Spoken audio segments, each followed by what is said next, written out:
त्वमेव माता च पिता त्वमेव त्वमेव बन्धुश्च सखा त्वमेव त्वमेव विद्या द्रविणं त्वमेव त्वमेव सर्वं मम देव देव त्वमेव सर्वं मम देव देव.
सहना भवतु सहनौ भुनक्तु सह वीर्यं करवावहै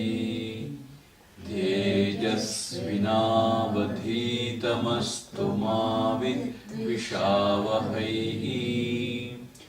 ॐ शान्ति शान्ति शान्तिः.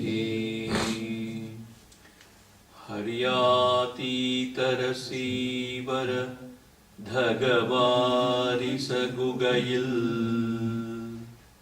അറിവായിരമി പരമാത്തുമൻ അരുണാചലരമണൻ പരിവാൽപുഴം ഉരുകാനല പരനാർந்திடு குகையார்ந்து அறிவாம் விழித்திரவாய் நிசமறிவாய் அது வெளியாம் அண்ணாமலையாய் அடியேனை ஆண்ட அன்றே ஆவியுடல் கொண்டாயனக்கோர் குறையுண்டோ குறையும் குணமும் நீ அல்லால் என்னேனிவற்றை என்னுயிரே எண்ணம் எதுவோ அது செய்வாய் கண்ணே உந்தன் கழலினையில் காதற் பெருக்கே தருவாயே கண்ணே உந்தன் கழலினையில் காதற் பெருக்கே தருவாயே.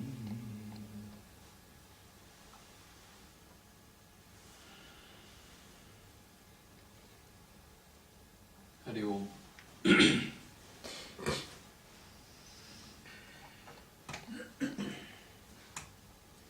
This Kaivalya Upanishad which we are going to see for the next 5-6 days,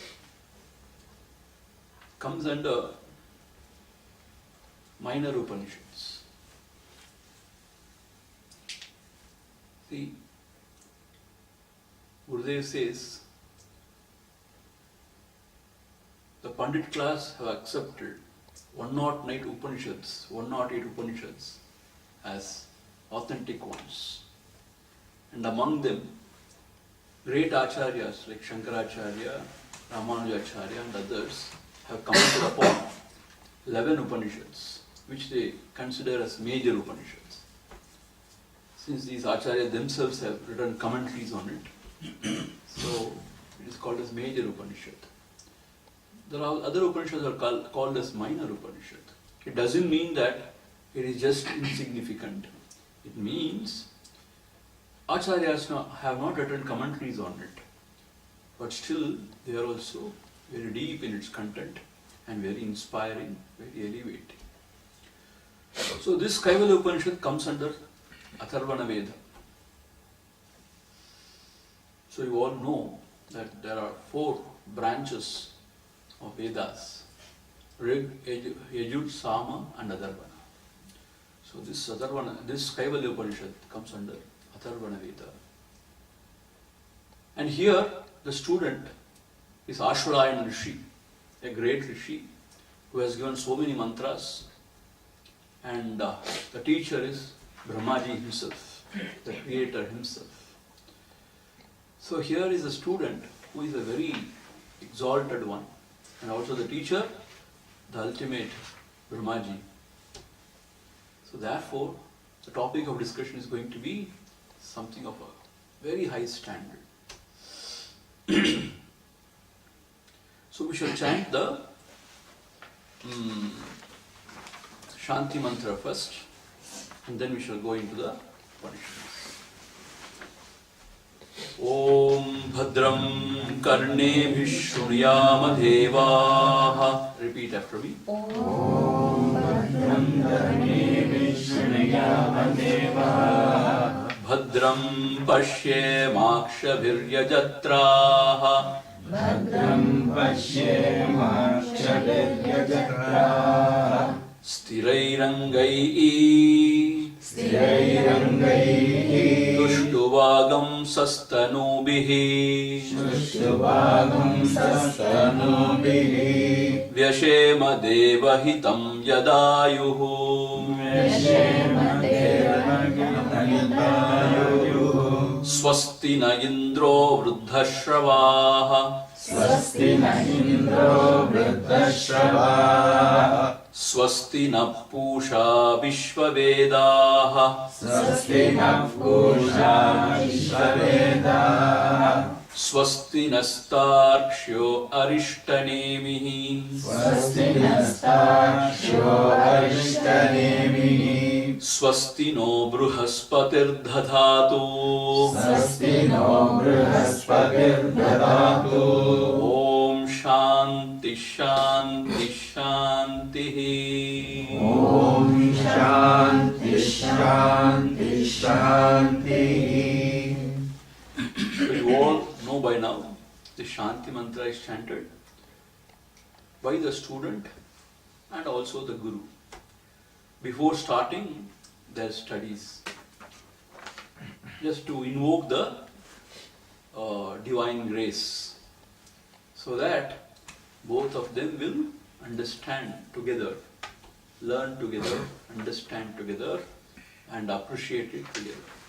So here the Shanti mantra says, Bhadram Karnebhiः Shrunuyama Devaः. O Lord, let us hear only the auspicious.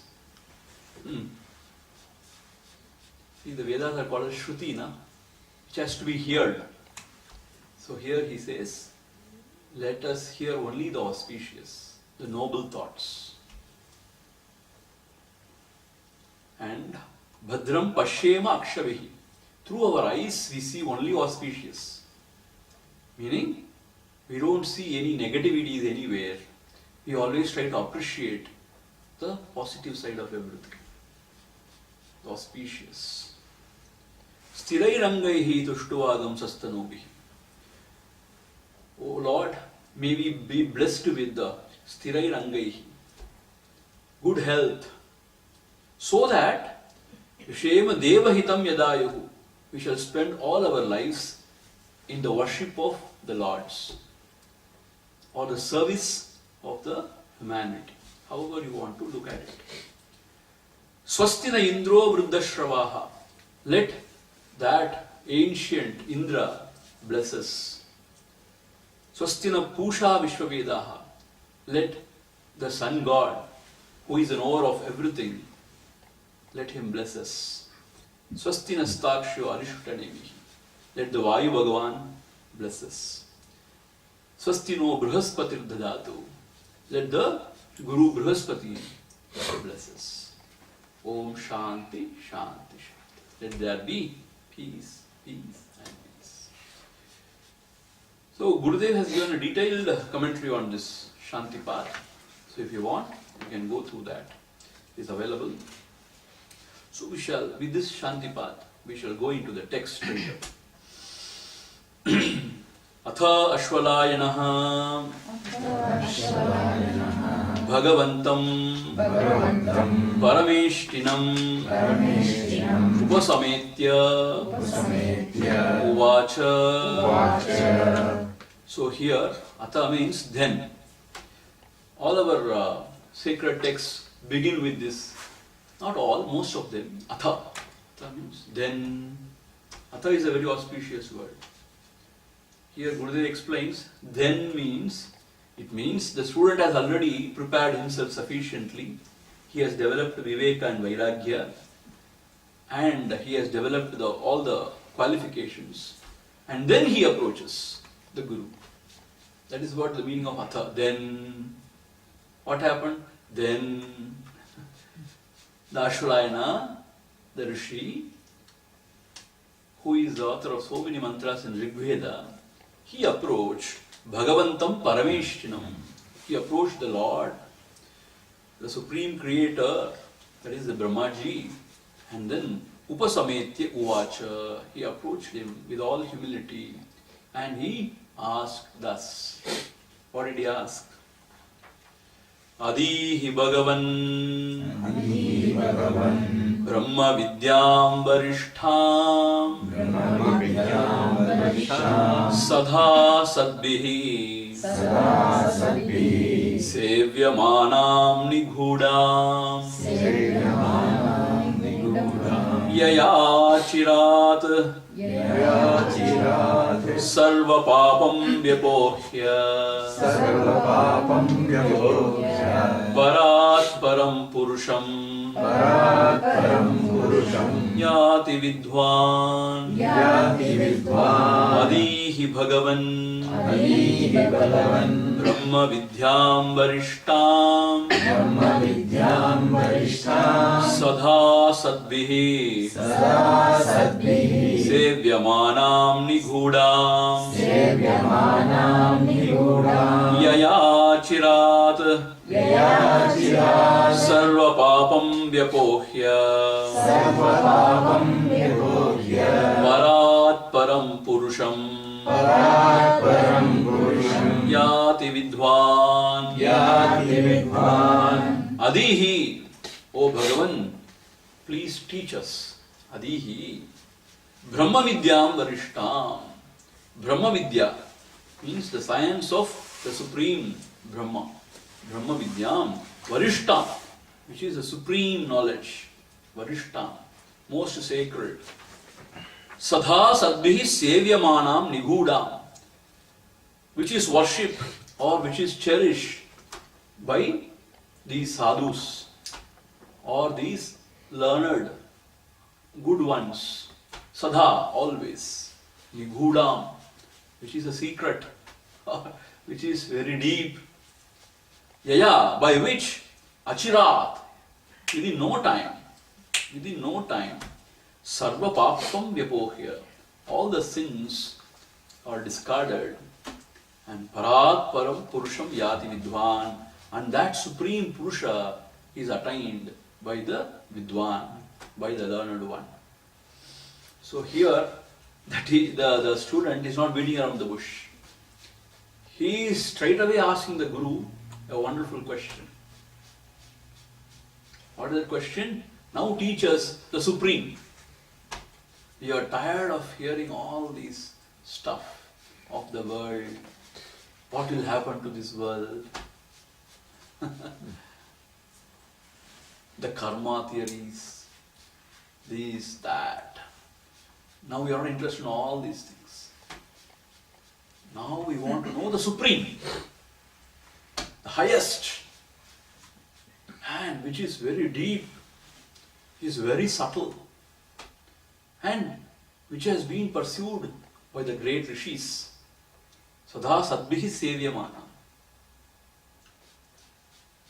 And knowing which all our sins are discarded. Sins means here, whatever may be our ajnana, avidya, or all the vasanas are burnt.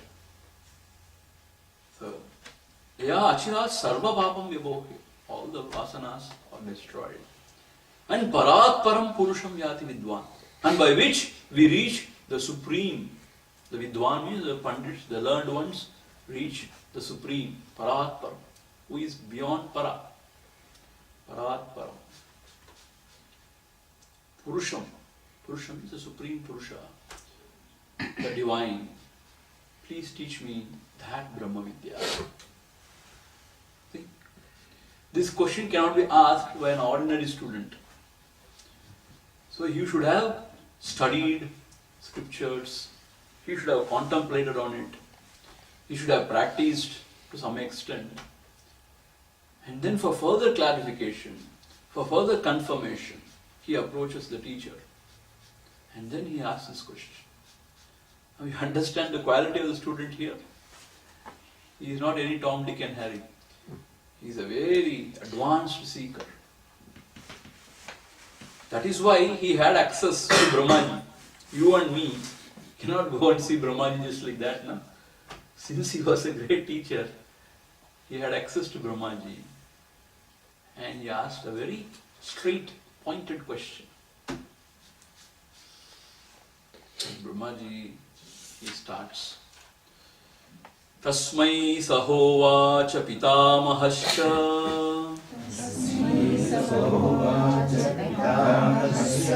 Shraddha Bhakti Dhyana Yogadavaihi Tasmai sahovacha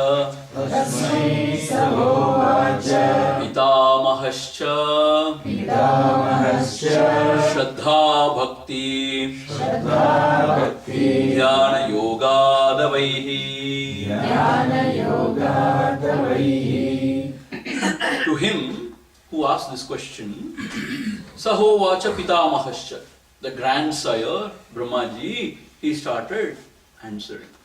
What did he say? Shraddha Bhakti Dhyana Yogadavaihi. You can reach that Supreme Purusha, or you can attain that Brahma Vidya through what? Shraddha Bhakti and Dhyana Yogadavaihi. Oh, beautiful. Only when you have got that Shraddha and Bhakti, you can enter into this field of Vedanta or spiritual pursuit. Why? Why Shraddha and Bhakti? Because the truth is so subtle that you cannot comprehend it through your senses or even through your mind. Or even you cannot conceptualize it, it is beyond. So, to appreciate it, first of all you should have faith in the scriptures and in the teacher. That is Shraddha. Shraddhavan labate jnanam samshayatma vinashyati. So you should have the basic faith. Faith means what? It is not that to accept everything just blindly. Faith means you acknowledge, you appreciate that the teacher knows and he is very sincere about it. Only thing is, you appreciate that I am not able to understand. So, how is that? So you go on inquiring, how is that? And then, with that approach, positive approach, you come to know the reality. That is Shraddha, by which the truth is held. That is Shraddha. And Bhakti, devotion to the teacher. See, only through love and devotion, this knowledge can be shared. Suppose you have an idea that I know better him. And if you sit like a statue or like a very cold sort of a figure, very indifferent, this will not happen. You should be available. So there comes the humility. And there comes the love and devotion towards the teacher. Then, with bhakti it happens. And not only that, to pursue the self, you should have bhakti towards the self. Is that not so? Otherwise, how will you pursue it consistently? Without the love and devotion, how will you pursue it consistently? So here the bhakti means it is not just crying, weeping, it is not like dancing. Okay, that is also part of the bhakti.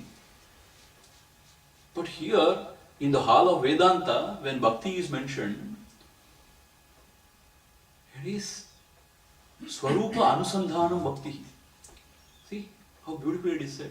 Adi Shankaracharya says, Swarupa Anusandhanam Bhakti. If you are devoted to your own self only, you can really abide in it. Swarupa Anusandhanam, that is bhakti. So that kind of a dedication, that kind of devotion you should have towards this knowledge, towards oneself, meaning the real self. So Shraddha Bhakti. See, there goes a story. When Swami Vivekananda was very young, as Narendra, his father died. So the whole family became very poor. They were not having anything to eat even. So he went to his guru, Paramahamsa. Then Ramakrishna Paramahamsa said, now you go to Kali and ask her whatever you want. She is so compassionate, she will give you everything. Now go. So Vivekananda went to Kali and he was beginning to ask her. But somehow he could ask only for this, oh Amma, give me Shraddha Bhakti, Jnana and Vairagya. He could not ask for wealth or for a big sort of name and fame or wealth or anything, or pleasure or anything. So he could ask only for what? Shraddha Bhakti and Jnana Vairagya. And Jnana and Vairagya. Vairagya is very important. Without Vairagya, Jnana will never become Sthira. And without Jnana, the Vairagya would become only sort of punishing your body or your mind. So Jnana and Vairagya both are important. And before that, Shraddha and Bhakti. So here also, the Grand Sire, he is saying, Shraddha Bhakti, Dhyana Yoga Davaihi. And then you have to meditate, contemplate and meditate on this truth. Then only you will gain it. Dhyana Yoga Davaihi means what? See, here in scriptures or in the Vedantic texts, if Dhyana Yogam is mentioned, it is not meditating on a form or chanting a mantra. It is not that. Here Dhyana means you have to apply your mind and you have to contemplate on the import or the deeper imports of these Upanishadic mantras. When something is said, you have to apply your mind. First you have to listen carefully and then you have to apply your mind. You have to contemplate on it. You should try to understand and then stand under the truth. That is Dhyana Yoga Davaihi. See, initially, when the mind is so turbulent, so confused, you require all those things, like a simple pranayama that will help the mind. We are going to see in Upadesa Saram also. And then, yes, the chanting of the mantra or focusing our mind on a murti, on a divine form, all those things may help definitely to gain that chitta ekagrata or the stability of the mind. But to transcend, you need something else, something more. See, this dhyana also on the form or on the mantra also can take you there. But still, if you have the deeper understanding of the scriptures, then the quality of your meditation is very different. You know where you are heading. You know what to do and what not to do. In fact, there is nothing to do here. That's what you understand. Therefore, here Dhyana Yoga means contemplation on the mantras. Continuous contemplation on the mantras. That is what is mentioned here. And then, when you understand the secret, you should be able to abide in it. When the teacher says, you are not this body, but you are something else. If he says, you are the Sakshi Matram of everything, you should be able to abide as Sakshi. See, that is Dhyana Yoga. If he says, you are that one which is illuminating all the emotions and ideas in your antakarana, in your mind and intellect, then we should be able to stand as Sakshi and watch and not get entangled in the mind stuff, in the mind's thoughts. That is Dhyana Yoga.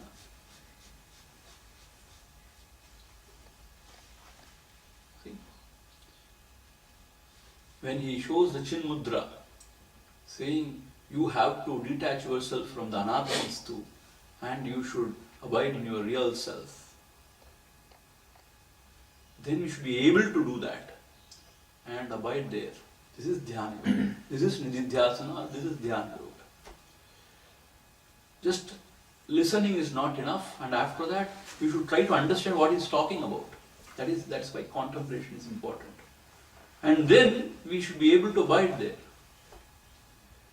So we are all going to see all those stuff in this Upanishad, how to contemplate.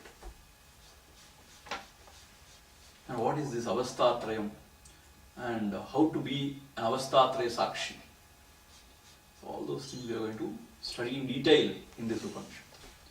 So the Guru, he sets the stage by saying, yes, you can know the Supreme Purusha, but for that you should have Shraddha and Bhakti, and then you should have that ability to apply your mind consistently on a thought, on a theme, and understand the deeper imports of the scriptural statement.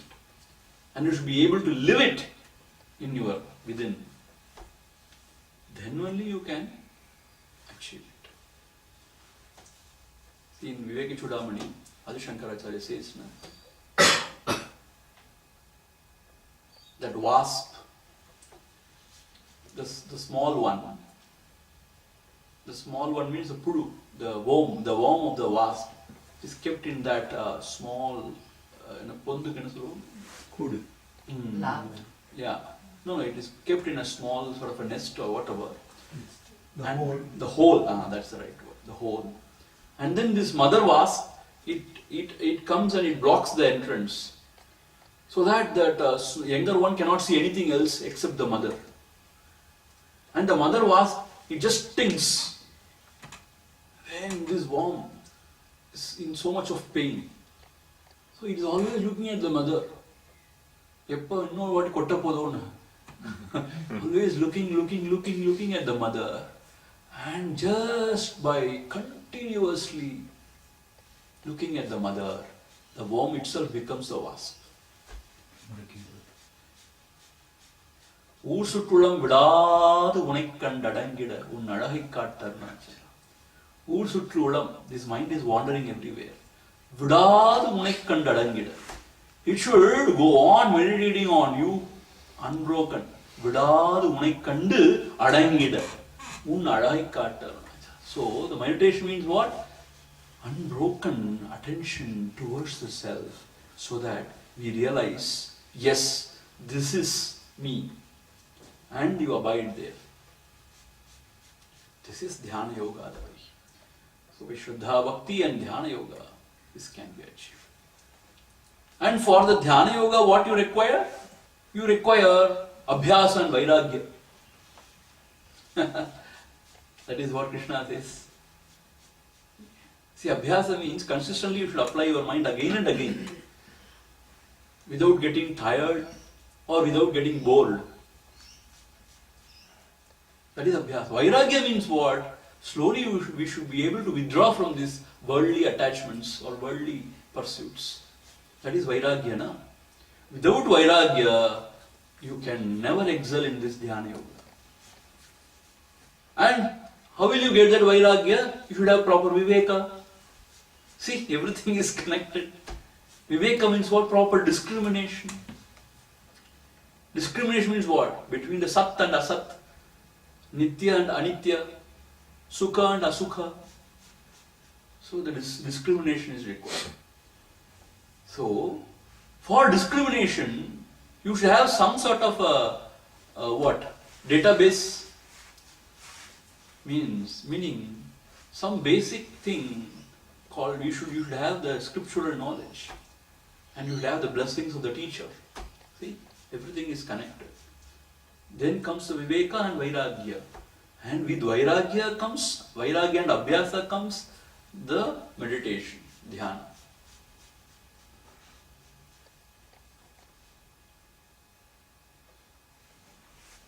See, there are so many intellectuals, great thinkers, who can really think. But unfortunately, they don't have this kind of a heart of Shraddha and Bhakti. They think they can, with their intellect, they can know everything. This is once again Ahankara. The intellect is limited, and this truth is beyond, meaning that which is illumining the intellect. So with the intellect, you cannot comprehend this thing which is illumining the intellect. So this very basic fact people fail to recognize. So the scientists who are capable of thinking really very deeply, they fail to recognize that there is something beyond this intellect. So they fail. And the people with a lot of faith and devotion, they can't think properly. They can't appreciate because it's too much for them. So, a person who is blessed with both heart and the head, meaning the love and devotion towards the scripture, towards the teacher, who has been initiated into this knowledge, who has got humility, and then who can really think, appreciate, understand, he is the ideal student for the study of Vedanta. It's a very rare combination. For Hatha Yoga, you don't need that kind of an intellect. Or you don't need that kind of a Shraddha Bhakti also. But it requires something else. You need will, that willpower, to be able to sit again and again and practice all those yogic postures, pranayama, this, that. But when you come to hall of Vedanta, you need this Shraddha and Bhakti. And also Dhyana Yoga. Viveka, Vairagya and contemplation. The Dhyana Yoga. So, with this, the teacher is very clear. If you don't have any of these things, don't come here. That's what he's trying to say. You are wasting your time. So first of all, if you have the Shraddha and Bhakti, yes. And then you can develop this quality of contemplation.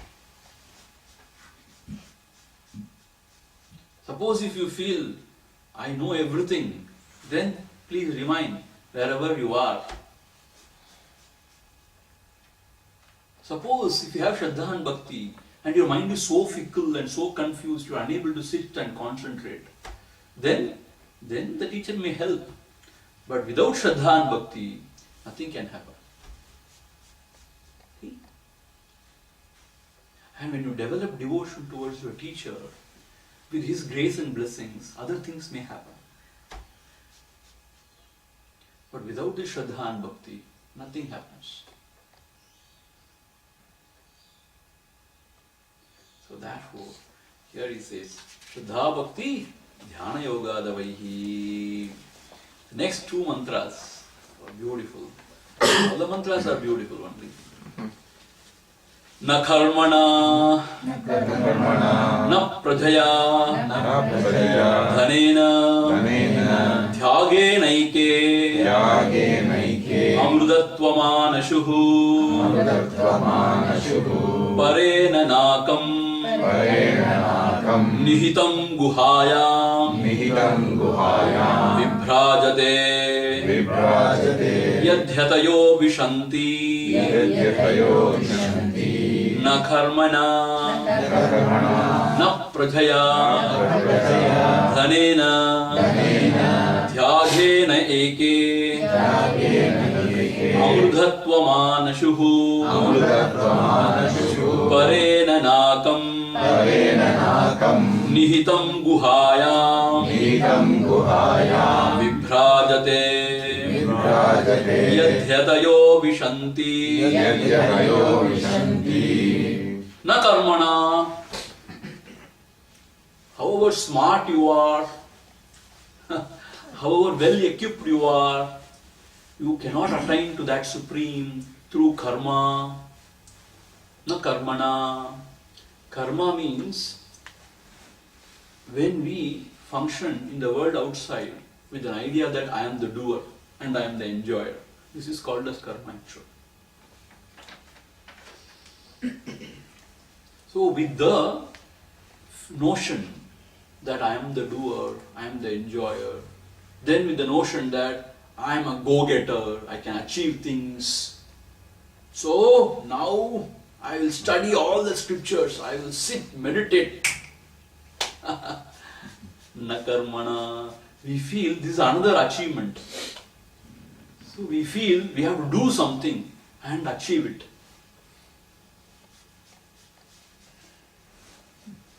See, in ashramas, when the brahmacharis are studying, out of their ignorance, they compete with each other.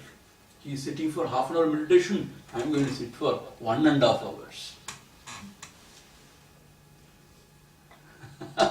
If you have this idea, then you are not fit. Why?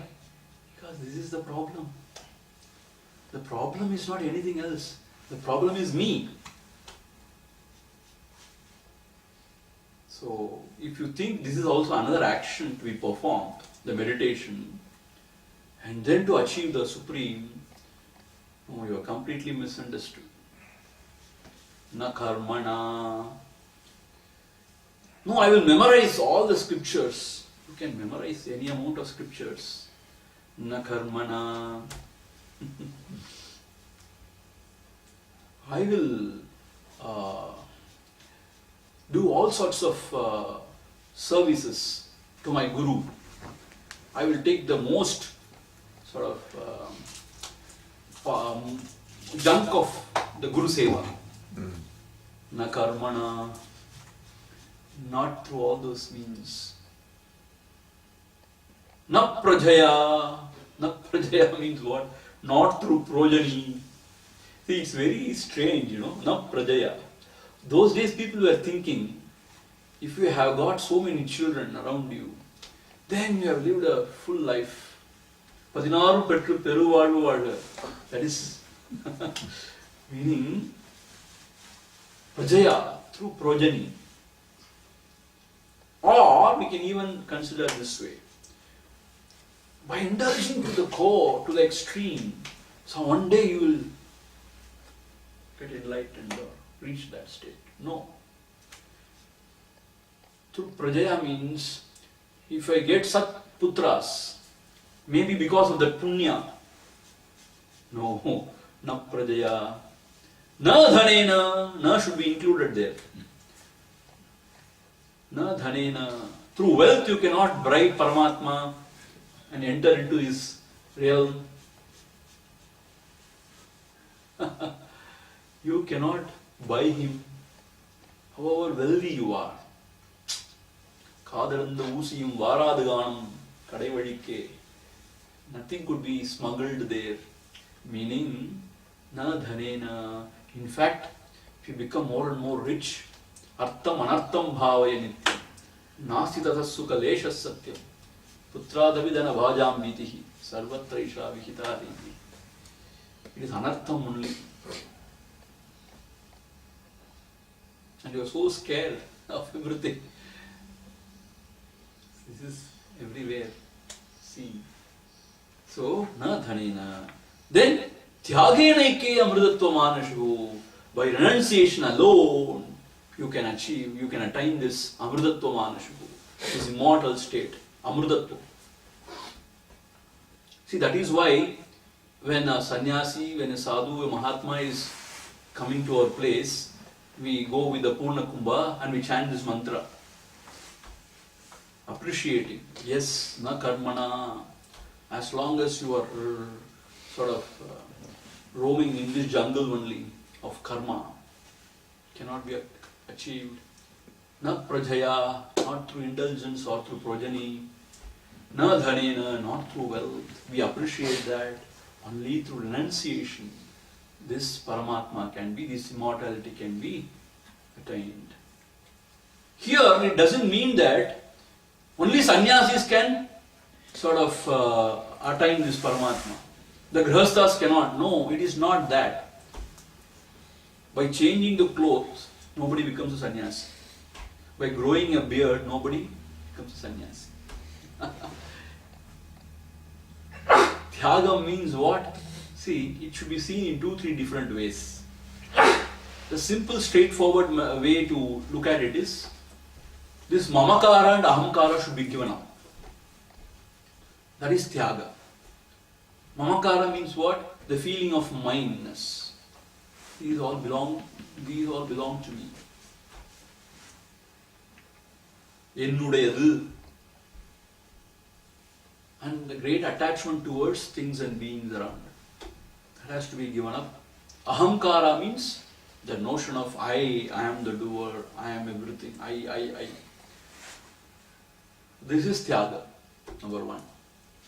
Number 2, tyaga means through the equipment which is faulty, which is imperfect, you can never comprehend that absolute, that perfect. Because through the body, mind, intellect, which are the instruments through which we function, those instruments are themselves limited and faulty. Why, Swamiji, faulty? Because eyes can see only to some extent. UV rays you cannot see, X-rays you cannot see. Sound also through certain frequency only can hear. See? So instruments themselves, they are not absolute, they are not perfect. There is always a least count, which means beyond that you cannot measure it properly, beyond that accuracy.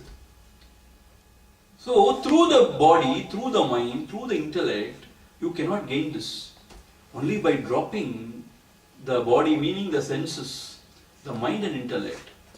Tyagenaike amrudatva manasha.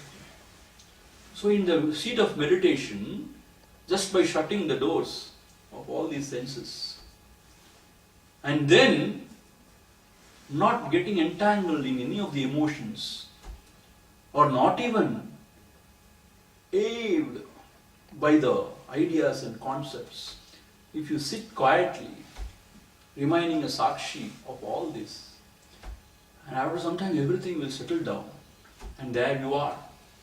There you need not know also, because there is nothing to know and there is nobody to know. And there is only knowledge. Jyotishamapi tajyotihi tamasap paramukshate.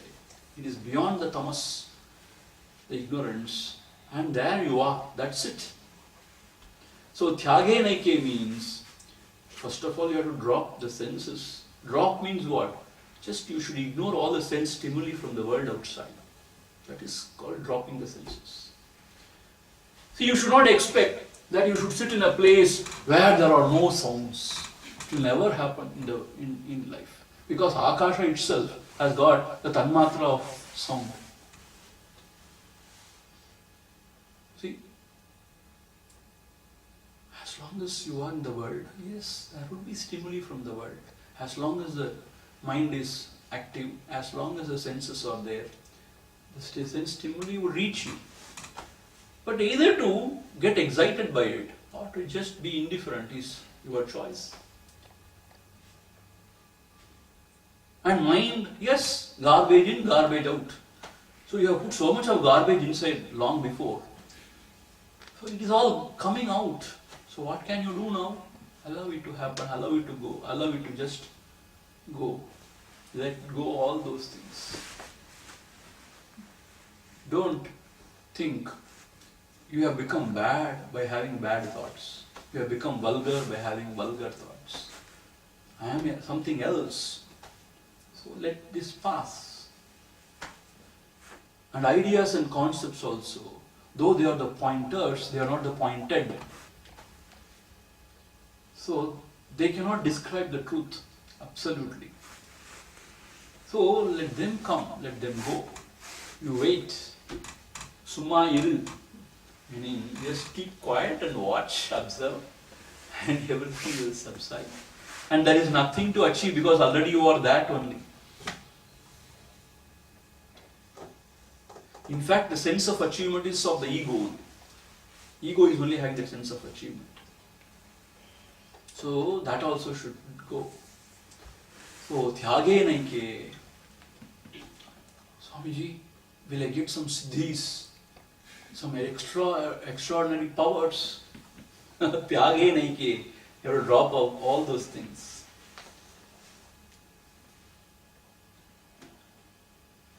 Will I become a self-realized jnani? Tyage Naike. All those things are obstacles. Even wanting to know the truth becomes an obstacle. Wanting to realize the moksha, that becomes obstacle at the end. That is why the devotees are very clever. They say, oh Lord, I don't even want mukti. I want only bhakti at your feet. When the bhakti comes, everything comes. See? Mukti means, who wants the mukti? I want the mukti. I itself is false. So where is the question of mukti? So to know that I itself is false is mukti. See, when you come to Bhagavan Ramana Maharshi, things are very clear, I tell you. You cannot sort of get misled. It's very clear. For whom the bondage? For me. Inquire, who am I? When you inquire and when you find that there is no I, if there is no I, then for whom the bondage and for whom the liberation? So therefore, Tyage Naike Amrutatva Manashuhu means only by giving up all this identification with the Anatma, with the non-self, and remaining as the Atma. Dehatmama Dehatma Bhavam Parihritya Dhurat Atmanam-atmanyavalokayantaha. What a beautiful statement. Atmanam-atmani avalokayanta. In Atmani, in the self only, Atmanam-avalokayanta. He recognizes the self. Oh, what a great thing. Meaning what? Only in the self, he recognizes the self. Not anything else. Not anywhere else. That is it. Aharnisham brahmaniye ramanta. And one who abides there, aharnisham, day and night. Kaupinavantaha kalubhagyavantaha. That Kaupinavanta, Kaupinadhari, indeed, he is a kalubhagyavantaha. He is really blessed. So, understanding that I am not this body, renouncing the idea that I am this body, when you are able to abide in your own self as the self, that is it. And for that, what you need to do, you need not do anything because you are already that, and be there. Only thing is, whatever may be the reason, the mind is going out again and again and getting distracted. Then what to be done? Either you bring back the mind again and again to the Lakshya, or you ask for whom this distraction, whom these thoughts, and again focus on your own self.